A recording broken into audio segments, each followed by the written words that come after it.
This is a rare Ethiopian Orthodox Bible manuscript, handwritten in Ethiopia's sacred liturgical language, Ge'ez. Oldest copy of the Ethiopian Bible, which is full in terms of a Genesis to Revelation copy, is 14th century. How are we to understand these supernatural beings that are created by God? Everything we think we know about the resurrection may only be part of the story. For nearly 2,000 years, humanity has been told that it all ended with an empty tomb. We were taught that the story was finished, the final words already recorded, sealed, and never meant to be questioned. But what if that wasn't true? What if the missing chapters were never lost by chance, but deliberately removed? Far from Rome and far from the Western councils that shaped modern tradition, Ethiopian monks preserved a very different account. Not scattered fragments, not legends or rumors, but complete passages, carefully written, faithfully guarded, and only recently translated for the modern world. While the Western Bible eventually closed its canon, Ethiopia never stopped reading. While other traditions trimmed sacred texts to align with doctrine, Ethiopian scholars preserved even the passages that didn't fit neatly. The result is a resurrection account that doesn't reassure institutions. It unsettles them. This isn't about adding small notes or minor details to Scripture. It's about an account that reshapes what the resurrection truly meant, what Jesus did after death, and why that knowledge was never intended to spread widely. The Western world inherited a safe conclusion. Ethiopia safeguarded a dangerous middle. These translations don't simply add to the story, they pull back the curtain. They suggest the resurrection wasn't a quiet triumph, but a powerful turning point, hidden in plain sight. And now, after centuries of silence, these words are emerging at a moment when people are questioning everything they were once taught. Stay with us, because what these passages reveal doesn't adjust the story. It changes its very foundation.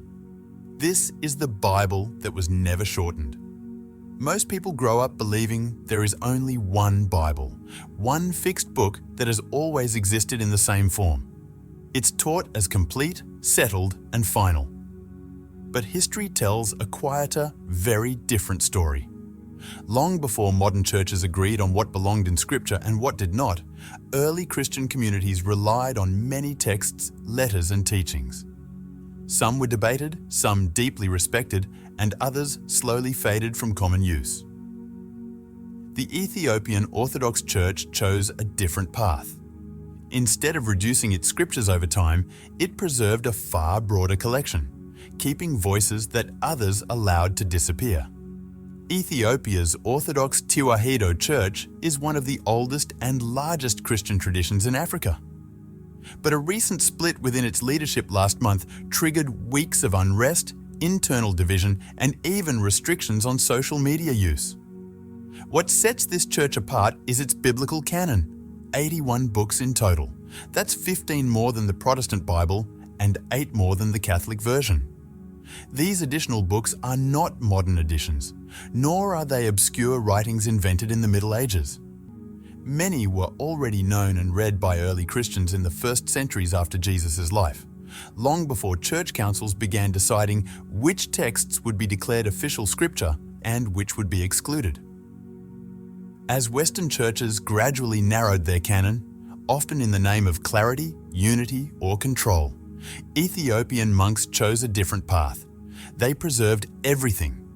Every text was copied slowly and carefully by hand. Generation after generation of scribes passed these writings down, even as the outside world remained largely unaware of their existence. They worked through invasions, civil wars, droughts, and long periods of isolation from Europe and the Middle East, safeguarding these manuscripts in stone monasteries and remote mountain churches. These were not treated as optional readings or historical curiosities. They were regarded as sacred memory. The texts were written in Ge'ez, an ancient language no longer spoken in everyday life, yet still used in Ethiopian worship today, keeping a living connection to some of Christianity's oldest written traditions. Because Ge'ez remained a sacred and protected language, these texts did not pass through the same layers of translation, editing, and revision that Western manuscripts did. They were not constantly reshaped to suit new political powers or changing church structures. Instead, they stayed closer to their earliest forms, preserving ideas that later generations might find challenging, unsettling, or even dangerous. For a long time, Western scholars dismissed Ethiopian scriptures as legends or local traditions. Many assumed they were copied too late to be historically important. But science eventually overturned that belief. Radiocarbon dating changed everything. Manuscripts such as the Garima Gospels discovered in Ethiopian monasteries were dated to between the 4th and 7th centuries. That places them among the oldest surviving Christian texts in the world. In some cases, they are older than European manuscripts that heavily shaped Western theology and belief. This matters more than it may seem. When a story survives without being trimmed down, it keeps its sharp edges. It preserves ideas that don't fit neatly into sermons or simple lessons. It keeps questions instead of easy answers and holds on to moments that later editors might have preferred to soften or quietly remove. The Ethiopian canon does exactly that. It preserves material that challenges how people understand God, authority, and the human soul. One of the most striking differences appears in how the resurrection is portrayed. In many Western Bibles, the resurrection is described briefly. Jesus rises, appears a few times, and then ascends. The focus quickly shifts to heaven, salvation, and the birth of the church. In the Ethiopian tradition, the resurrection is not treated as a quick conclusion. It is seen as a continuation, a turning point that unfolds over time, not a single moment that ends the story. According to these preserved texts, the days following the resurrection matter deeply. They are not empty. They are not silent. They are filled with teaching, preparation, and warnings. This period is where questions about life, death, and spiritual authority are addressed most directly. And yet, in most modern Bibles, this critical space is barely mentioned at all. That overlooked gap is exactly where the newly translated Ethiopian passages place their focus. They draw attention back to days most people were never taught about, days that were never erased in Ethiopia, only kept out of the wider world. As these texts are translated and studied today, they aren't introducing anything new. They are restoring something ancient, something that was never shortened, never edited down, and never softened to fit a simpler version of the story. And that is why these translations are stirring such strong reactions. They suggest that the resurrection was not merely an ending, but a beginning that continued on earth, shaping ideas many believers were never meant to encounter. In most Western readings of the Bible, the resurrection of Jesus is brief, gentle, and reassuring.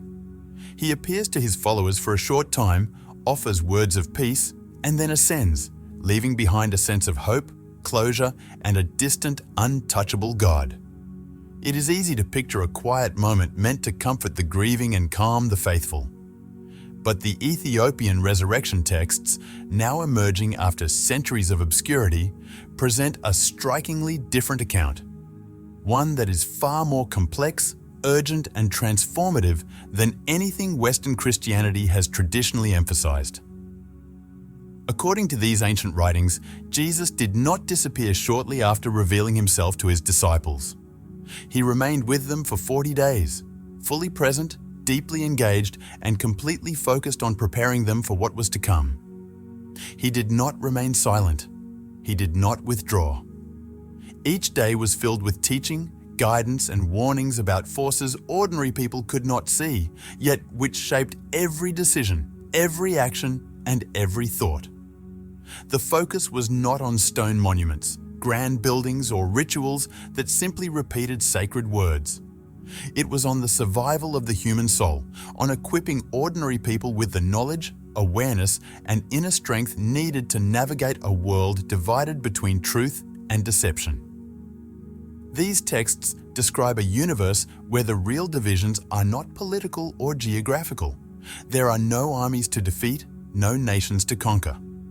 Instead, Jesus spoke about invisible systems, forces that quietly shape human behavior in subtle but powerful ways. He explained that the true struggle was not against other people, but against deception, falsehood, and the lure of power itself. His followers were not being prepared to build grand religious structures or to gather wealth. Quite the opposite. He warned them not to place their trust in stone or gold and not to rely on institutions that would one day twist his message. Power, he said, could wear a sacred face. Authority would dress itself in religious language while exploiting the faith of ordinary people. Even prayer and devotion, when guided only by external systems, could be turned into tools of control rather than paths to freedom. This version of the resurrection overturns the familiar story. It strips away the comforting image of a distant Jesus offering brief reassurance and replaces it with a call to responsibility. Faith in these texts is not a passive inheritance. It is an active obligation. Belief is not meant to be handed over to intermediaries, no matter how holy or authoritative they appear. Instead, it must be cultivated, guarded, and lived within the human heart. Each follower was charged with understanding spiritual truth at a deeper level, learning to recognize deception and staying alert to the unseen forces that shape not only personal choices, but entire communities.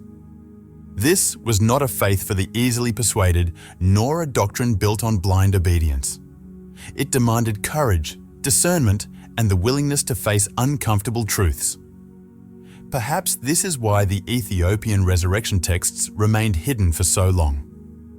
A message that empowers individuals, granting knowledge and responsibility directly to ordinary people, is naturally disruptive. Systems built on hierarchy, obedience, and centralized authority cannot easily tolerate such a vision. It challenges power at its core, weakens control, and opens the door for a direct, unmediated relationship with the divine. By contrast, the Western canon emphasizes a shorter, simpler account, one that comforts but also limits understanding. The texts preserved in Ethiopia retain the sharp edges, the warnings, the lessons, and the knowledge capable of reshaping how humanity understands life, death, and faith itself. The Ethiopian account also reveals something else, how practical, even strategic, Jesus' teachings truly were. Every one of the 40 days had a purpose. Jesus' instructions were meant to prepare his disciples not only for the challenges directly ahead, but for the long-term protection of their spiritual integrity. He taught discernment, how to notice subtle manipulation in the world, and how to recognize when faith was being used as a tool by those in power. These teachings were not abstract ideas or distant philosophy. They were rooted in real behavior and real choices, designed to help ordinary people navigate extraordinary spiritual realities. By sharing this knowledge, Jesus was building a kind of inner resilience, an internal armor that no external authority could take away. The intensity of these 40 days stands in sharp contrast to the calm, almost ceremonial resurrection story familiar to most readers of the Western Bible. Here, Jesus appears deeply concerned with human agency, acting as a teacher focused on empowering his followers rather than leaving behind monuments, institutions, or rigid doctrine. In this understanding, faith becomes a living practice, one of awareness, responsibility, and courage. It is personal, direct, and transformative. The resurrection is no longer just a simple story of hope followed by ascension. It becomes a blueprint for understanding the forces that shape the human soul, a guide for protecting inner truth against deception, and a call to take responsibility for one's own spiritual survival. The two wins. Within every human one of the most unsettling and thought-provoking teachings found in the newly translated Ethiopian resurrection passages is the idea that two winds exist within every human being. This is not casual metaphor or poetic imagery. According to the text, each person carries a real inner duality, One wind brings life, clarity, and vitality. The other spreads error, corruption, and spiritual decay. The life-giving wind nourishes the soul. It allows a person to act with wisdom, compassion, and understanding. It is the source of insight, moral awareness, and inner balance. The second wind, however, is far more dangerous. It is not described as simple sin, temptation, or momentary weakness. Instead, it behaves like an infection, slowly entering the heart and mind through greed, careless speech, and the constant pursuit of desires that serve the ego rather than the soul. What makes this teaching especially striking is the image it uses to describe the end result: the walking tomb. This is not exaggeration or symbolism meant to shock. A walking tomb is someone who still breathes, works, and speaks, yet has lost inner awareness. The body remains alive and functional, appearing normal to the world, while the spirit has died. Over time, the wind of error suffocates all connection to the life-giving wind. According to the text, people can live entire lifetimes in this condition, successful, respected, even outwardly devout, while inwardly empty, disconnected from the truths that sustain human consciousness. What is even more remarkable is what the text does not prescribe as a solution. There are no rituals, offerings, or ceremonies that can cleanse this corruption. Instead, protection and restoration come through knowledge and awareness. The individual is called to pay close attention to their thoughts, actions, and words. The text urges people to guard their minds the way a gatekeeper guards a city. It teaches silence, mindfulness, and careful observation of impulses before they take root. Inner discipline, rather than obedience to external authority, is presented as the path to the survival of the soul. They understood that these writings went far beyond comforting stories or familiar rituals. The ideas within them had the power to challenge entire belief systems, shift faith away from obedience and toward personal responsibility, and force readers to confront the unseen forces shaping both the physical and spiritual worlds. Today, however, these texts are beginning to surface. Translations are appearing quietly and gradually, often online and outside the control of traditional institutions. They are not being officially released by churches or academic authorities, but shared through independent channels by those who believe the knowledge is too important to remain hidden. This naturally raises the question, why now, after so many centuries of silence? Some scholars and observers suggest timing is key. The world is experiencing a widespread loss of trust in institutions, governments, religious bodies, and authorities that once held unquestioned power. Millions are searching for direct understanding, personal insight, and truth that does not pass through rigid hierarchies. Others believe the monks themselves recognized a growing confusion, a spiritual disorientation spreading across societies, and chose transparency over continued secrecy. They may have decided that humanity had reached a point where it could begin, even imperfectly, to grasp the lessons contained in these ancient passages.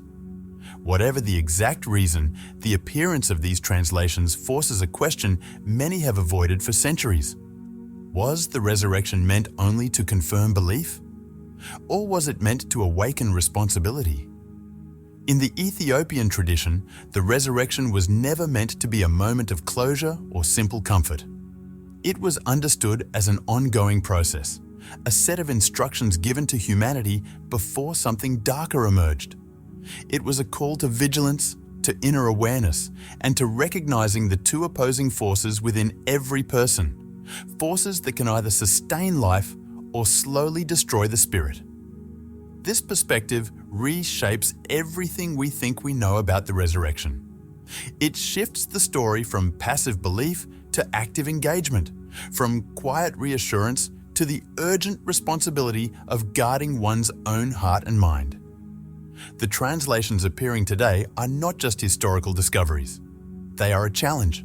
They invite us to look beyond what has been handed down and to confront truths that were once considered too disruptive to reveal.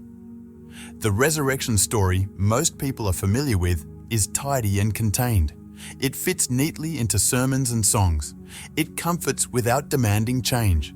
The Ethiopian resurrection passages do the opposite. They unsettle, they warn, they place responsibility back into human hands. If these translations are authentic, then the resurrection was not an ending, it was a briefing. A moment when humanity was told that the rules had changed and awareness was now required. The monks who preserved these texts did not do so for recognition or attention. They protected them because they believed truth must outlast power, even when that truth makes people uncomfortable. So the real question is no longer whether these texts are genuine. The question is, what happens when people read them without filters? Do they return to comfort, or do they accept responsibility?